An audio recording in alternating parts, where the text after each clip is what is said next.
Bonjour. Lorsque le président de la République annonce la transition générationnelle en février 2021, plusieurs jeunes sont fous de joie. Ils se tordent de réjouissance. Sûrement, l'impatigable bâtisseur venait de décréter une terrible révolution. La juvénilisation des responsabilités politiques, disons la juvénilisation de la gestion du pays. Enfin, le Cameroun allait devenir le Cameroun des jeunes. Fini la gérontocratie des gens nés avant, pendant et juste après la Deuxième Guerre mondiale, les gens de l'époque coloniale. Les médias tam-tam avaient de quoi endiabler les jeunes de joie. Tous les vieillards et conservateurs extrémistes de l'ordre de 82 étaient tous d'accord avec la transition générationnelle de l'infatigable bâtisseur. Les jeunes étaient convaincus que leur heure était vraiment arrivée. Aujourd'hui, 2 ans après, on cherche la transition générationnelle, on ne la voit pas. La situation qui a toujours prévalu prévaut toujours. Les gens nés avant, pendant et juste après la Deuxième Guerre mondiale sont toujours en place. Rien n'a changé. L'infatigable bâtisseur semble lui-même ne pas être concerné par la transition générationnelle. Il est jusqu'au boutiste malgré le poids de l'âge, malgré la fatigue physique que tous les Camerounais ont découvert avec stupéfaction lors de la CAN. Il dit ne pas être concerné par sa propre révolution. Sûrement, c'était une affaire des autres.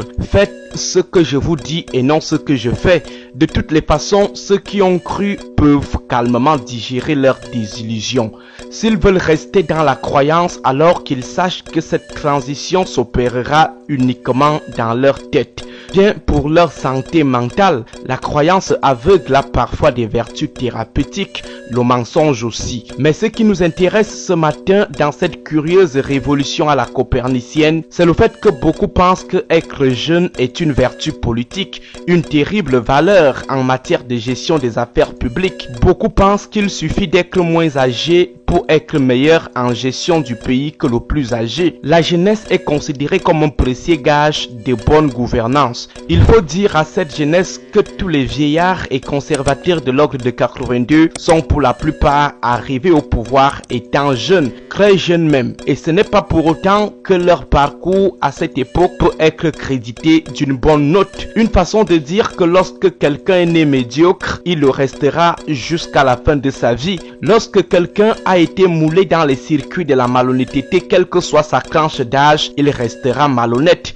Lorsque quelqu'un a reçu une bonne éducation de détourneur, il restera bandit à col blanc, quelle que soit l'évolution de son âge. Il faut également dire à cette jeunesse que plusieurs jeunes qui sont aujourd'hui en politique sont plus vicieux et cyniques qu'une bonne partie de nos gens de 82. Des jeunes qui, sans responsabilité politique véritable, totalisent déjà des scores pas du tout plaisants. Des jeunes très attachés à leur propre bien-être social et matériel.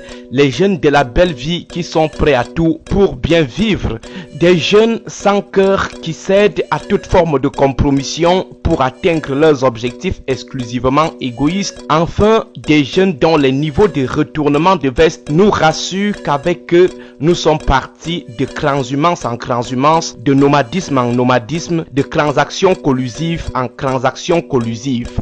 Une catégorie de jeunes opportunistes qui considèrent l'activité politique comme une activité exclusivement économique, c'est-à-dire génératrice de revenus. Un bon couloir pour devenir aussi riche. Il faut in fine dire à ces jeunes qu'en cas de transition générationnelle, ça sera une passation du pouvoir des nés avant, pendant, juste après la Deuxième Guerre mondiale à leurs enfants. Le petit clan des vieux, des en haut d'en haut, passera alors les rênes de l'État à leurs enfants, jeunes des en haut d'en haut. Ça serait alors le contenu d'un vieux contenant versé dans de nouveaux contenants.